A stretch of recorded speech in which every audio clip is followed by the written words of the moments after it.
ہم نے مل جل کر ایک ایسا کلچر تشکیل دے لیا ہے کہ جس میں ہم انسانوں کو مختلف کیٹیگریز میں تقسیم کر لیتے ہیں کہ یہ نالائق ہے، یہ لائق ہے، یہ امیر ہے، یہ غریب ہے، یہ خوبصورت ہے، یہ کم خوبصورت ہے۔ اس ساری تقسیم کی بنیاد کیا ہے؟ یہ جو معاشرے میں تقسیم کا عمل ہے، مختلف کیٹیگریز بنانے کا عمل ہے، اس کی بنیاد کمپیریزن ہے کہ جب ہم بڑے لوگوں میں بیٹھتے ہیں تو ہمیں اپنے چھوٹے پن کا احساس ہونے لگتا ہے، جب ہم امیر لوگوں میں بیٹھتے ہیں تو ہمیں اپنے غریب ہونے کا احساس ہونے لگتا ہے، اور انسان کی فطرت میں یہ شامل ہے کہ جب اسے اپنی کم مائگی کا احساس ہونے لگتا ہے تو پھر وہ کوئی ایسی جگہ تلاش کرتا ہے کہ جہاں پر اسے برتری کا احساس ملے۔ اگر آپ کے پاس ایک سستی کار ہے اور آپ ایک ایسے آفس میں کام کرتے ہیں جہاں پر سب لوگوں کے پاس مہنگی کاریں ہیں، تو پھر جب آپ اپنے علاقے میں آتے ہیں کہ جہاں پر لوگوں کے پاس کار تو کیا موٹر سائیکل یا سائیکل بھی نہیں ہے، تو پھر آپ کو اپنی برتری کا احساس ہونے لگتا ہے۔ ہم بچپن سے ہی کمپٹیشن کی لائف جینا شروع کر دیتے ہیں اور کمپٹیشن کی لائف جینا سیکھ لیتے ہیں، اور پھر ساری زندگی کمپٹیشن میں ہی گزر جاتی ہے۔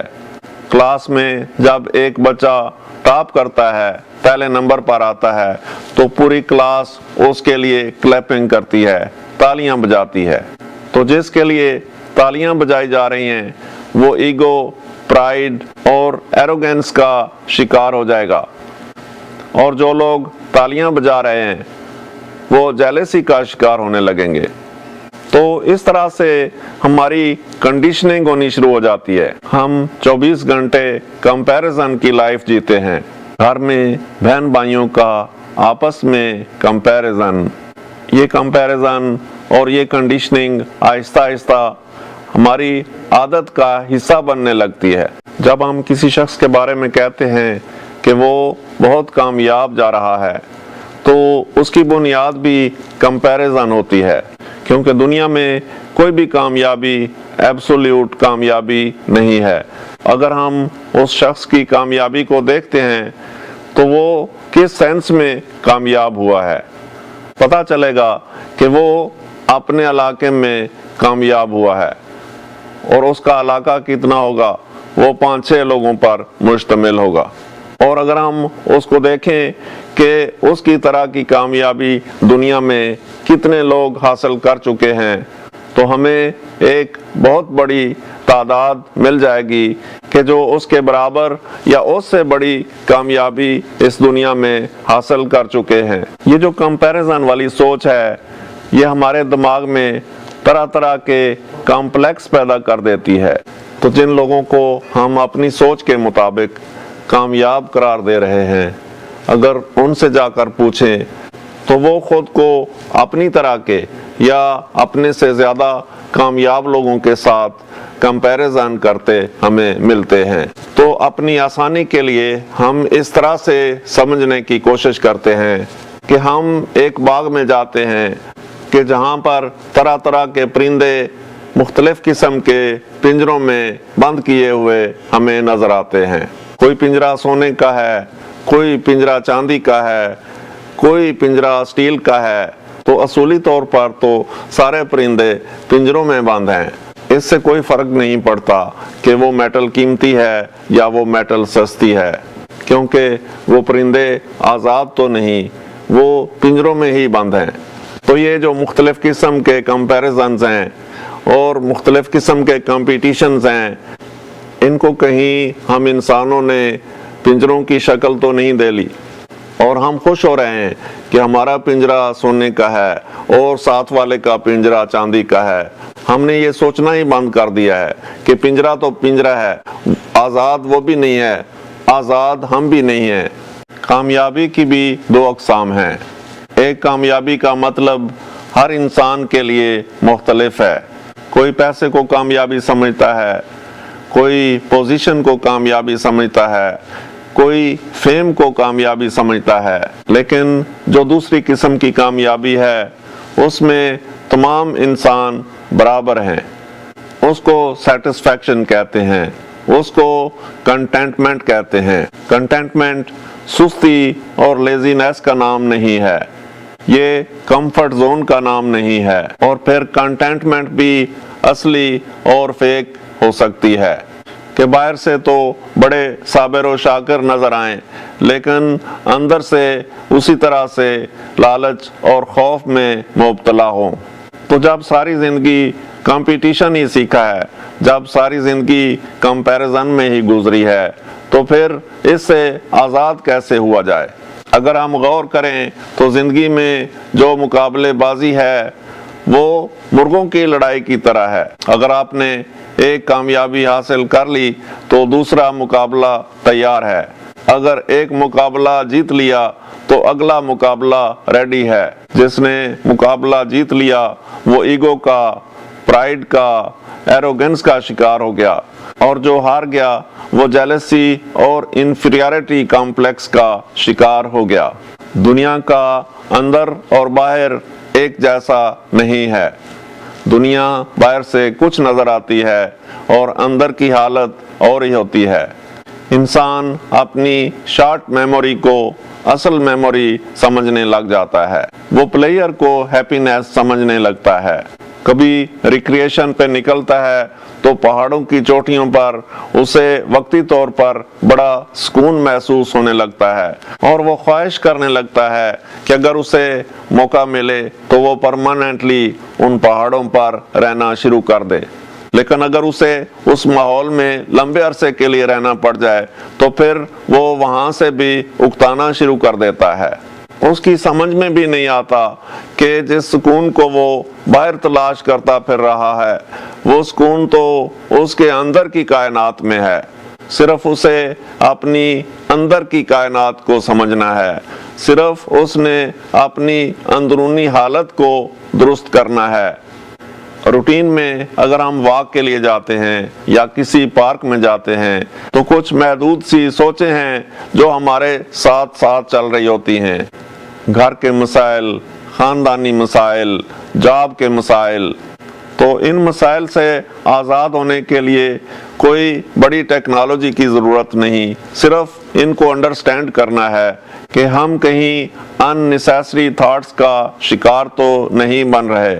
جب ہم غور کرتے ہیں تو ہم دیکھتے ہیں کہ ہم نے چھوٹے چھوٹے مسائل کو اس طرح سے ریپیٹ کر کے ان کو ایک سنو بال ایفیکٹ کی شکل دے لی ہے، اور اب ان مسائل کا سلوشن ہماری سمجھ میں بھی نہیں آ رہا ہوتا۔ تو ان تھاٹس کو کیسے کنٹرول کیا جائے؟ ہم سمجھنے لگتے ہیں کہ ہمارے تھاٹس خود سے پیدا ہونے والی کوئی چیز ہیں۔ اگر ہم غور کریں تو ہمیں پتہ چلتا ہے کہ ہمارے تھاٹس بھی بالکل اسی طرح سے ہیں جس طرح سے ہم باہر بات چیت کرتے ہیں، بالکل اسی طرح سے ہم اپنے اندر بھی گفتگو کر رہے ہوتے ہیں، اور وہ جو ہماری اندر کی گفتگو ہوتی ہے وہی ہمارے تھاٹس ہوتے ہیں، وہی ہمارا مائنڈ ہوتا ہے۔ تو ہم نے کرنا یہ ہے کہ جس طرح سے ہم بات کرنے کے لیے اپنی ٹرن کا انتظار کرتے ہیں، اپنی باری کا انتظار کرتے ہیں، خاص طور پر جب کبھی ہمیں کسی کورٹ میں پیش ہونا پڑتا ہے، کسی عدالت میں جانا پڑتا ہے، تو ہم وہاں پر انتظار کرتے ہیں کہ کب جج صاحب ہمیں بولنے کی اجازت دیتے ہیں۔ تو ہم عدالت کے پروٹوکول کو سامنے رکھتے ہوئے اپنی بات جج صاحب تک پہنچاتے ہیں۔ آپ غور کریں کہ اگر کوئی انسان بغیر وقفے کے بولتا رہے تو ہم اسے نارمل انسان نہیں سمجھتے، لیکن جو ہمارے تھاٹس ہیں، جو ہماری انر گفتگو ہے، اس کو ہم کنٹرول نہیں کر رہے ہوتے۔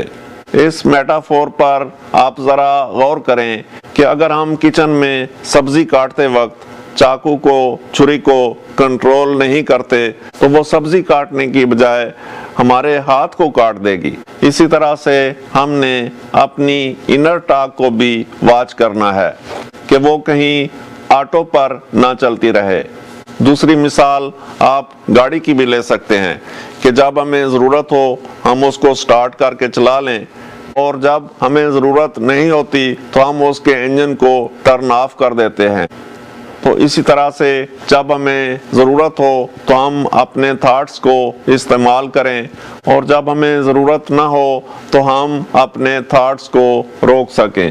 کبھی تو ہماری عادت اتنی پختہ ہو جاتی ہے کہ ہم ان نیچرل کو نیچرل اور نیچرل کو ان نیچرل سمجھنا شروع کر دیتے ہیں، کیونکہ طبیعت کو پرسکون رکھنا یہ ہمارا فطری حق ہے، لیکن ہم ماحول کی کنڈیشننگ کے ساتھ unnecessary competition، unnecessary comparison کے اتنے عادی ہو جاتے ہیں کہ اس کے بغیر ہم زندگی گزارنے کا سوچتے بھی نہیں۔ میں ایک مثال آپ کے سامنے پیش کرتا ہوں۔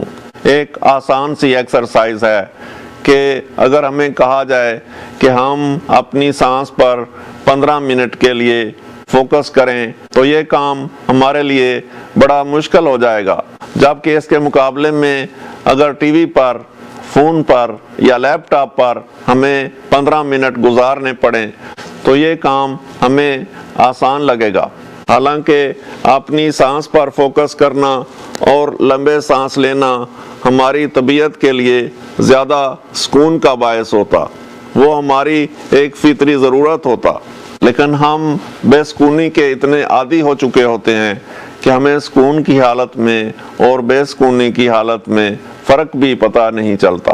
ہمارا دماغ خاموشی کو پسند کرتا ہے، ہمارا دماغ کامنیس کو پسند کرتا ہے۔ اگر آپ یاد کریں، جب ہم انتہائی خوش ہوتے ہیں تو ہم دم بخود رہ جاتے ہیں، یعنی وہ دماغ کی خاموشی اور کامنیس کی سٹیٹ ہوتی ہے۔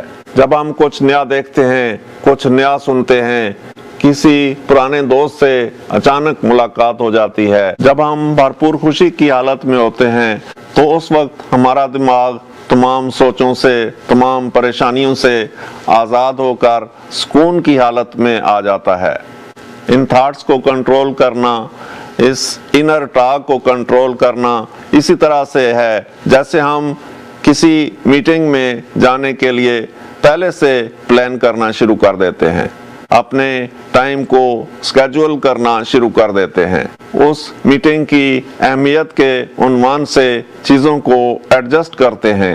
اسی طرح سے جب ہم لائف کی ڈیٹیل کو سمجھ لیتے ہیں، جب ہم لائف کی اچھی طرح سے انڈرسٹینڈنگ حاصل کر لیتے ہیں، جب ہمیں اس چیز کا اچھی طرح سے اندازہ ہو جاتا ہے اور ہمیں پوری انڈرسٹینڈنگ مل جاتی ہے کہ یہ دنیا کا بیرون جو بہت خوبصورت لگتا ہے یہ فیک ہے، تو ہمارے اندرونی بیرونی تھاٹس خود بخود ایڈجسٹ ہونے لگتے ہیں، خود بخود ختم ہونے لگتے ہیں۔ جب کمپٹیشن ہی نہیں ہے، کمپیریزن ہی نہیں ہے، جب کوئی پرابلم آیا ہم نے اپنے تھاٹس کو استعمال کیا، سوئچ آن کیا، اور جب سلوشن ہمیں مل گیا تو پھر ہم نے اپنے تھاٹس کا سوئچ آف کر دیا اور ہمارا دماغ پھر سکون کی حالت میں چلا گیا۔ جب ہم یہ سمجھ لیتے ہیں کہ یہ جو ہماری ان نیچرل سٹیٹ ہے اس کے ذمہ دار ہم خود ہیں، تو پھر اس کا حل بھی ہمیں مل جاتا ہے۔ جب ہم کسی دوسرے کی بات غور سے سننے لگتے ہیں تو ہم اپنے کانشیس سے آزاد ہو کر اس کے کانشیس کے ساتھ مل جاتے ہیں۔ یہی وجہ ہے کہ جب ہم کوئی لیکچر سنتے ہیں تو ہمیں لگتا ہے کہ ہمیں سمجھ آ گئی ہے اور ہمیں مسئلے کے حل کا پتہ چل گیا ہے، لیکن تھوڑی ہی دیر کے بعد ہم پھر اپنی اس ان نیچرل سٹیٹ میں واپس آنے لگتے ہیں۔ تو یہ کانشیسنیس کا ملاپ کیا تھا کہ جب ہم نے کسی دوسرے کی بات سنی تو ہمیں ایسے محسوس ہوا کہ وہ ہماری ہی بات کر رہا ہے۔ کبھی کبھی تو ہم کہتے بھی ہیں کہ آپ نے ہمارے دل کی بات کہہ دی۔ تو یہ ایک دوسرے کے کانشیسنیس کو استعمال کرنا، ایک دوسرے کے کانشیسنیس کے ساتھ مل جانا، یہ کیا ثابت کرتا ہے؟ یہ ثابت کرتا ہے کہ ہم سب انسان ایک ہی طرح کا کانشیس رکھتے ہیں، ہم ایک دوسرے سے جدا نہیں ہیں۔ تو اس سارے پرابلم کا سلوشن لائف کو اچھی طرح انڈرسٹینڈ کرنے میں ہے۔ یہ جو ہم کہتے ہیں کہ ایز از قبول کرنا یہ مسئلے کا حل ہے۔ تو جو ہماری ایز از اسٹیٹ ہے اگر وہ ان نیچرل ہے تو ایز از قبول کرنا مسئلے کا حل نہیں ہے۔ ہم اس ان نیچرل سٹیٹ کے اتنے عادی ہو چکے ہیں کہ ہمیں نیچرل سٹیٹ کا اندازہ ہی نہیں کہ وہ ایک الگ دنیا ہے۔ یہ جو سٹریس کی لائف ہے، یہ جو ان ایزی لائف ہے، یہ جو ڈس ایز لائف ہے، یہ نیچرل کہاں ہے؟ یہ جو میں نے ڈیزیز کو ڈس ایز کہا ہے، ہر بندہ سٹریس کا شکار ہے، ہر بندہ ڈس ایز کا شکار ہے، یہ نیچرل کہاں ہے؟ یہ تو اسی طرح سے ہے کہ اگر ہمارے ہاتھ میں کوئی کیل ٹھکا ہوا ہو تو وہ ہمیں برداشت کرنا پڑ رہا ہے، وہ نیچرل تو نہیں ہے۔ اور یہ ہماری ان نیچرل سٹیٹ کی حالت بھی ایسی ہی ہے۔ تو جب ہم اپنی نیچرل سٹیٹ سے آگاہ ہو جائیں گے، جب ہم اپنی نیچرل سٹیٹ کو انڈرسٹینڈ کر لیں گے تو ہمیں کوئی پریشانی آتی بھی ہے تو وہ تھوڑی دیر کے لیے آئے گی، ہم جلدی سے جلدی اپنی نیچرل سٹیٹ پر واپس چلے جائیں گے۔